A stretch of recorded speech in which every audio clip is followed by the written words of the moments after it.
We took a couple day trips out of Edinburgh using a little tour company called Rabbies. The first, we went to see the Kelpies up to Loch Lomond and then to Stirling Castle.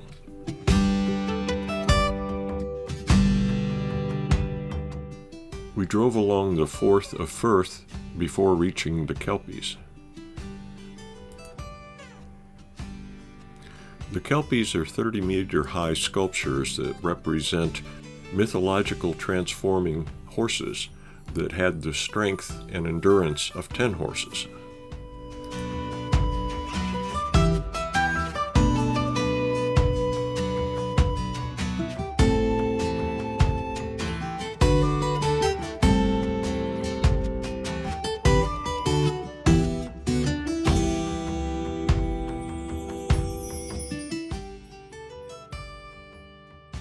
We leave the Kelpies and start heading through the countryside, past Stirling Castle, which we will come back to, and then down some very narrow, winding roads. And this is actually running in real time, and this is about as fast as the driver was going down these narrow roads.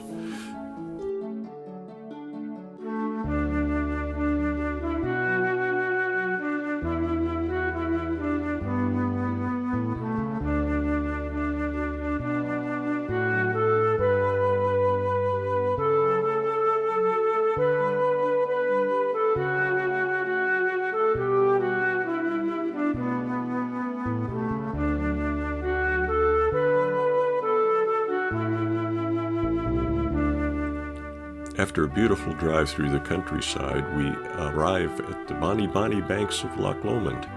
This is on the eastern side of the loch. On our second trip, we visited the western side in a little town called Luss, and we will show that later.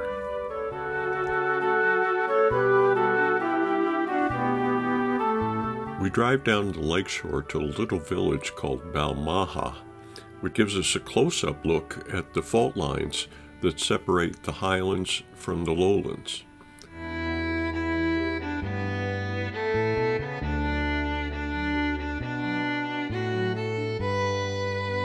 Then we followed the fault line further up to a little town called Callander.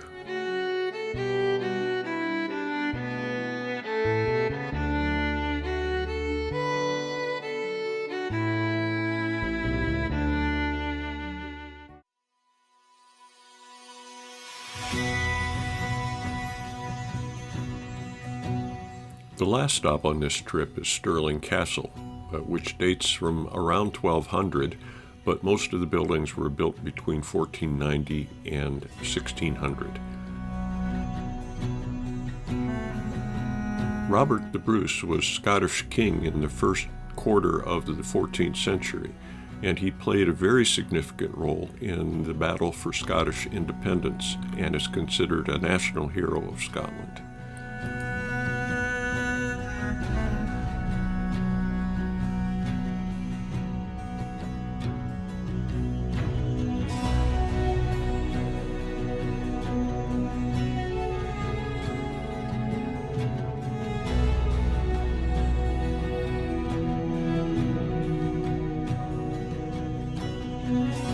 The unicorn is the national symbol of Scotland.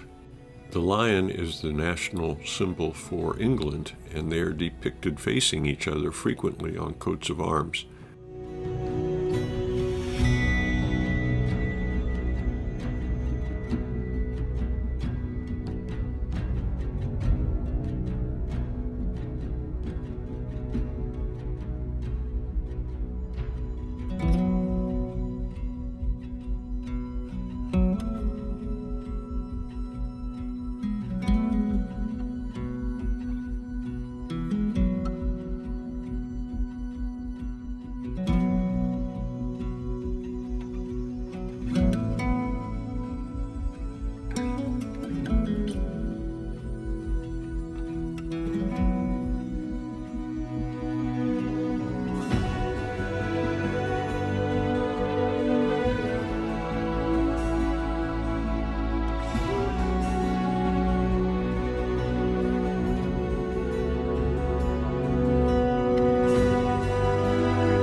In some of the rooms, we found costumed guides who presented stories about each one of the rooms, and they were very, very well informed.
The battle for Stirling Bridge was fought in 1297 and was led by William Wallace. And as you can see, looking out over the countryside, the castle's in a very strategic position.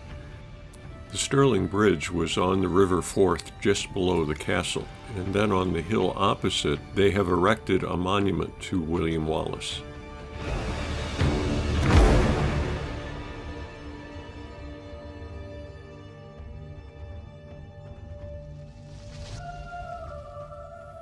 So with that, we say goodbye to Stirling Castle and our little magpie friend and head back to Edinburgh to rest up for the next journey.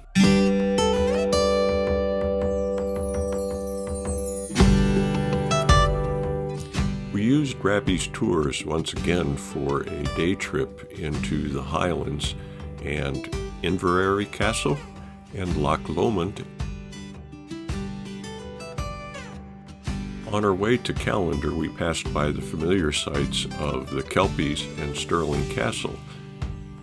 It was a pretty long drive up to Callander, so we stopped just north of the town to get a snack and then give a little snack to some of the Scottish Highland cows.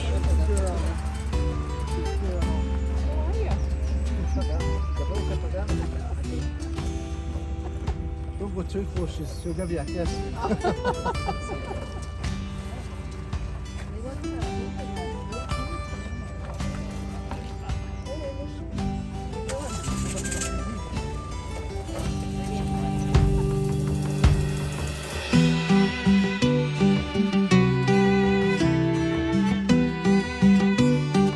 After the cows had their fill, we got in the van and went up to Loch Earn, where we got out and stretched our legs for just a few minutes before proceeding through the scenic Highlands before arriving at the ruins of Stirling Castle on Loch Earn.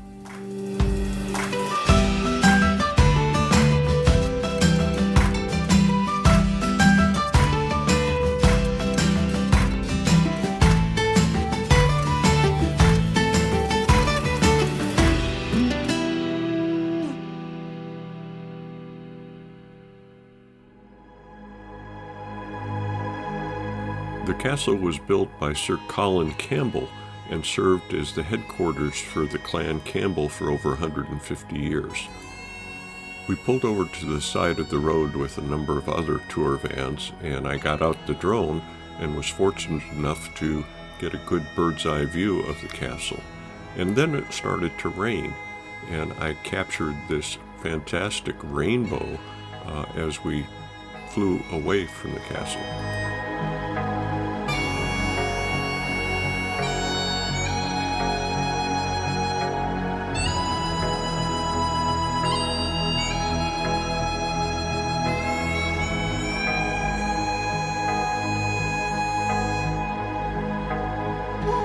It's a popular place for good reason, and here you can see the collection of tour vans that gathered together at the side of the road. Next stop was Inveraray Castle, where we had the good fortune to be greeted by the First Coast bagpipers. Unfortunately, there was quite a bit of wind, so you'll hear some wind distortion in their playing.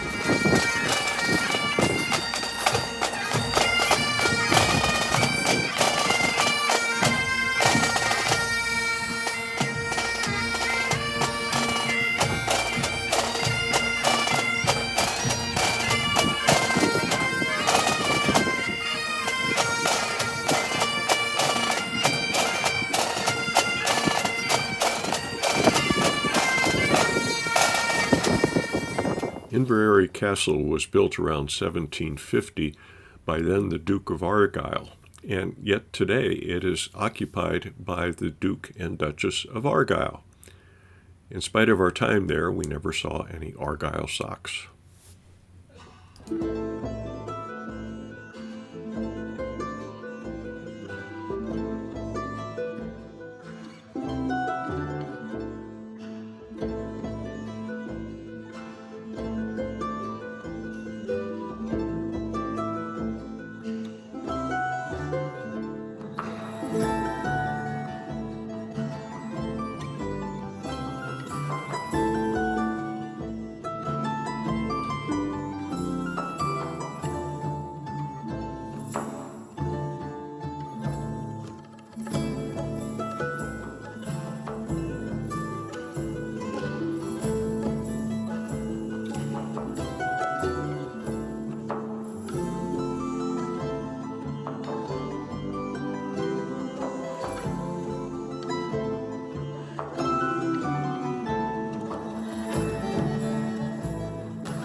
After visiting the castle itself, we went down the hill to the town of Inveraray, where we had a delightful lunch at the Brambles of Inveraray.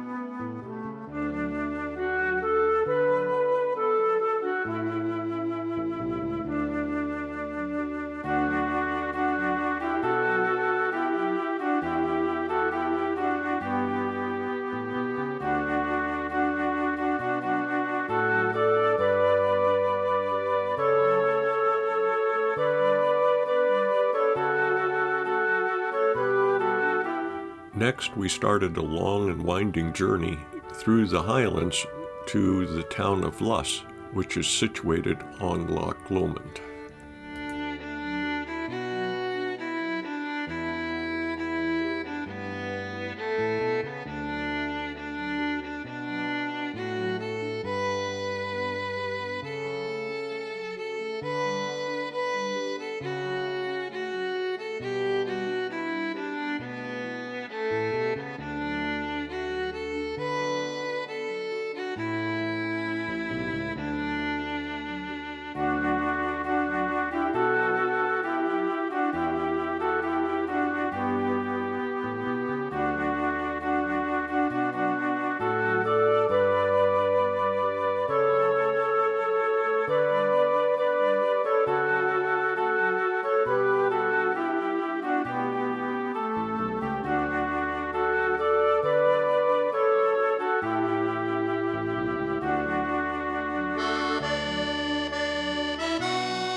We finally wrap it up by driving along Loch Lomond back to Edinburgh, of course, past Stirling Castle and the Kelpies on the way.